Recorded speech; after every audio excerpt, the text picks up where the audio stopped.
नमस्कार दोस्तों, बहुत बहुत स्वागत आपका मेरे इस YouTube चैनल पर। यदि आपने चैनल को सब्सक्राइब नहीं किया तो तुरंत करें और बेल आइकन अवश्य दबाएं। दोस्तों, आप मेरी वीडियोस को लाइक कर सकते हैं, कमेंट कर सकते हैं और शेयर भी कर सकते हैं। और आज पुस्तक समीक्षा कार्यक्रम में लाई हूँ मैं नई पुस्तक। उससे पहले एक सवाल दोस्तों, क्या आपने दिन के 25 घंटे के बारे में सुना है? अगर नहीं सुना तो सुनिए दिन के 25 घंटे कौन से होते हैं और कैसे आप क्रिएट कर सकते हैं। यह पुस्तक है दिन के 25 घंटे और इसके रचिता हैं अंबादत्त भट्ट जी। आज मैं इस पुस्तक के बारे में आपसे बात करूंगी। यह एक काव्य है, ब्लू रोज पब्लिशर्स से प्रकाशित हुई है, पेपरबैक में 2023 में प्रकाशित, पृष्ठ 67 और मूल्य 150 रुपये। परिचय देना चाहूँगी भट्ट जी के बारे में। इनका जन्म ग्राम पोस्ट झिमार मल्लासल्ट अल्मोड़ा उत्तराखंड में हुआ। फरीदाबाद निवासी हैं। इन्होंने एमए किया रसायन विज्ञान में। 5 पुस्तकें इनकी प्रकाशित हो चुकी हैं। ये प्रेरक हैं एवं मेमोरी प्रशिक्षक यानी मोटिवेटर और मेमोरी ट्रेनर हैं। ये कमज़ोर व साधनहीन विद्यार्थियों को निःशुल्क मार्गदर्शन देते हुए इन्होंने अनेक सम्मान प्राप्त किए हैं। कई साहित्यिक सामाजिक संस्थाओं से इनका जुड़ाव है और यह पुस्तक इन्होंने समर्पित की अपने दिवंगत पिता स्वर्गीय श्री गंगादत्त भट्ट जी को। और इसकी भूमिका लिखी है श्री NL गोसाई जी, जो एक सुप्रसिद्ध वरिष्ठ साहित्यकार हैं। गोसाई जी ने कहा कि सुकवि भट्ट जी की परिपक्व कलम से निसृत संग्रह की सभी कविताएं यद्यपि मुक्त छंद एवं अतुकांत शैली में हैं, किंतु भाव सौंदर्य की दृष्टि से वे प्रेरणादायक एवं मार्गदर्शक हैं। इनमें व्यर्थ के पेच या भाषाई क्लिष्टता न होकर सरल सुबोध प्रचलित शब्दावली का प्रयोग किया गया है। दार्शनिकता की नीरसता से इतर कविवर अंबादत्त भट्ट जी ने संग्रह को बच्चों बड़ों सभी वर्गों के लिए उपयोगी बनाने का सराहनीय प्रयास किया है। कुछ कविताएं तो रंगीन शब्द चित्रों की भांति जहां आंखों को लुभाती हैं, वहीं कहने गुनगुनाने के लिए स्वतः अधरों पर तैरने लगती हैं। और अब देखते हैं आत्मकथ्य में भट्ट जी ने अपनी कविताओं के बारे में क्या कहा है। भट्ट जी ने अपनी कविताओं के बारे में कहा है कि वैसे तो सभी मानव असाधारण प्रतिभा के साथ असाधारण व्यक्तित्व बनने के लिए जन्मता है, परंतु साधारण कार्य कर सकने के कारण वह साधारण ही रह जाता है। इसलिए कुछ अतिरिक्त समय पैदा करना सीखा दिन के 25 घंटे और फिर कुछ अतिरिक्त कार्य करने आरंभ किए। बार बार भूतकाल को याद कर पछतावा करने के स्थान पर उनसे सीख ली, आगे बढ़ना सीखा और इसका जब बोध हुआ तो कई लोगों को मिलकर कोशिश की, ईश्वर पर भरोसा रखा और एहसास जगाया कि सुख दुख का मिश्रण ही जीवन है। कार्य करते हुए इन विषम परिस्थितियों से पार पाना है। प्रतिकूलता को अनुकूलता में बदलना जीवन का यदि एक हिस्सा बन जाए तो जीवन सार्थक हो जाता है। इसी सोच के साथ जो नकारात्मकता अक्सर हम सबके अंदर छिपी रहती है, उससे पार पाना सीखा और लगा कि यह सब साझा किया जा सकता है। और अब मित्रों, मैं कहूँगी इस पुस्तक के बारे में कि इसमें 32 मुक्त छंद प्रेरणादायक ऊर्जावान कविताओं का संकलन है, संग्रह है। इसके माध्यम से कवि ने युवाओं को संदेश दिया है कि यदि वे सफलता पाना चाहते हैं तो सबसे पहले उन्हें लक्ष्य को निर्धारित करना होगा, ईमानदार सतत प्रयास करने होंगे, जीवन मूल्य सीखने होंगे। इतनी इनकी कविताएं ओज की कविताएं हैं जो उत्साह भर देती है। प्रतीकों, उपमानों, मुहावरों का प्रयोग किया गया है। भाषा सरल है, बच्चों बड़ों सभी के लिए ज़रूरी है। इनमें श्रृंगार रस की कुछ कविताएं हैं। ये कर्म को महत्व देते हैं, असाधारण बनने पर जोर देते हैं, अतिरिक्त प्रयास, अतिरिक्त समय, अतिरिक्त परिश्रम, अतिरिक्त जानकारियाँ। जी, यही सब तत्व हैं जो साधारण व्यक्ति को असाधारण बना देती हैं। ये अतीत को भुलाने में विश्वास रखते हैं और बार बार अभ्यास पर बल देते हैं। आसमां छू लो, दुनिया मुट्ठी में कर लो, ऐसा इन्होंने अपनी कविताओं के माध्यम से कहा। तो दोस्तों, मैं चंद कविताएं आपके साथ बांटना चाहूँगी। तो सुनिए मित्रों, आप देखिएगा प्रेरणादायक कविताएं। प्रथम कविता है अपनी ज़मीं अपना आसमां। प्रत्येक व्यक्ति आज दिखाई देता अति महत्वाकांक्षी, चाहता अपनी अलग पहचान, चाहता कि लोग उसे कहें सफल और कामयाब इंसान, उसके पास हो हर सुख साधन।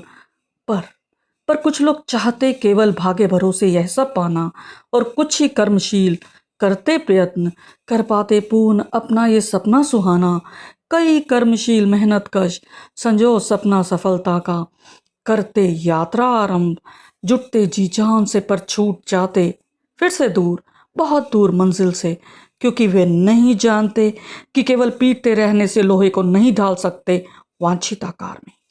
उसे तो पीटने से पहले करना पड़ता खूब गर्म, सुर्ख लाल, तप्त लाल, तब पीटे जाने पर लोहा पा जाता वांछित आकार। ऐसा ही कुछ हमारे लिए भी है। यदि देना हो मनचाहा आकार, करने हो अपने सपने साकार, तो जुटाएं जरूरी जानकारियां, फिर समझ उन्हें जुट जाएं सच्चे मन से पूरे प्रयत्न से, और तब तक लगे रहें जब तक आप पा न लें अपनी ज़मीं अपना आसमां, या अपनी अलग पहचान। भरोसा रखें खुद पर, अपने प्रयासों पर, कर्म पर, भाग्य पर नहीं। विश्वास करें कि होंगे कामयाब। अगर किए हैं कर्म तो अवश्य ही मिलेगा परिणाम। यही सकारात्मकता, यही सोच और सही दिशा, सही समय पर किए गए पूर्ण समर्पित प्रयास स्थापित करेंगे नए आयाम, बिठाएंगे तुम्हें सफलता के नए शिखर पर, देंगे तुम्हें नई पहचान, पाओगे भरपूर सम्मान। अपनी ज़मीं अपना आसमान, अपनी ज़मीं अपना आसमान।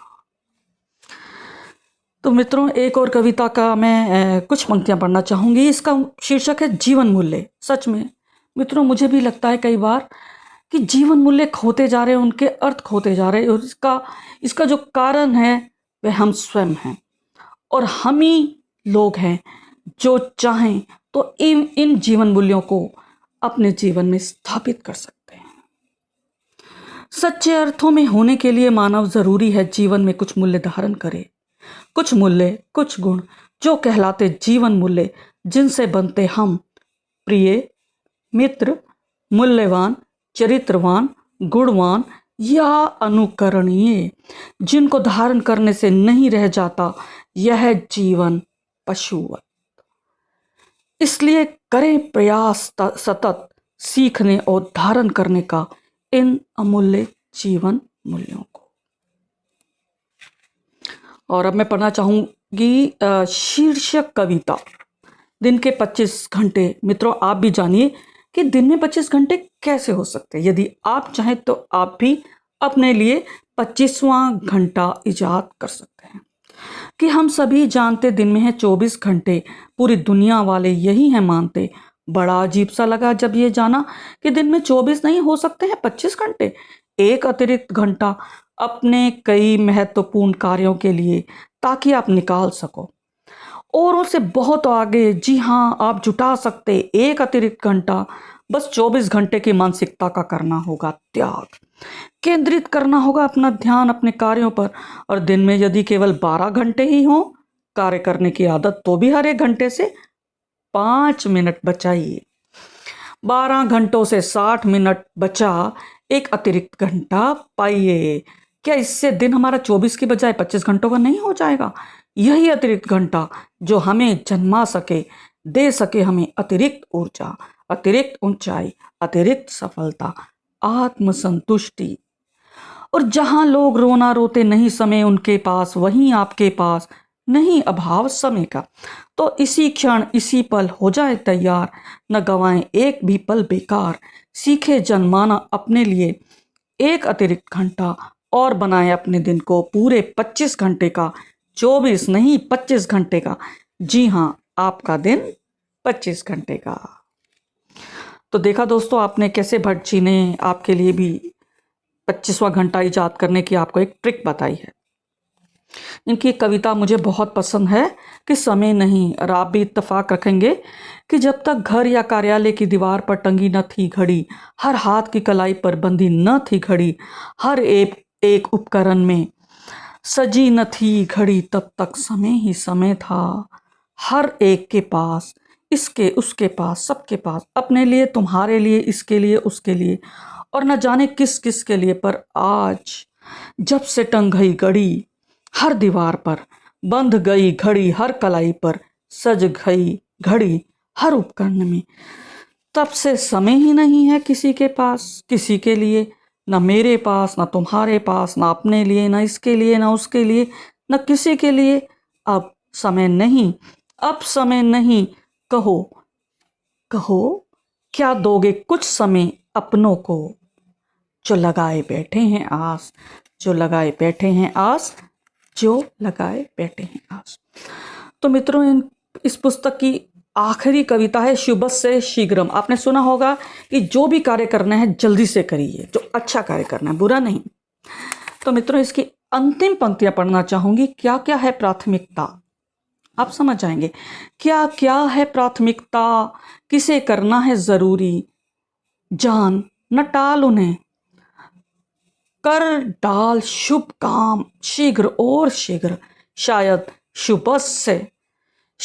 शुभस्य शीघ्रम का संदेश यही, शुभ कार्य जल्दी और अशुभ कार्य अभी नहीं, कभी नहीं, कभी नहीं, कभी नहीं, कभी नहीं। तो दोस्तों, देखा आपने, आप भी खरीद सकते हैं यह पुस्तक, या अमेज़ॉन पर भी है और ब्लू रोज से भी आप खरीद सकते हैं। 25 दिन के 25 घंटे अब आप जान गए होंगे कैसे बनाएंगे आप। धन्यवाद दोस्तों, मेरे साथ जुड़े रहने के लिए।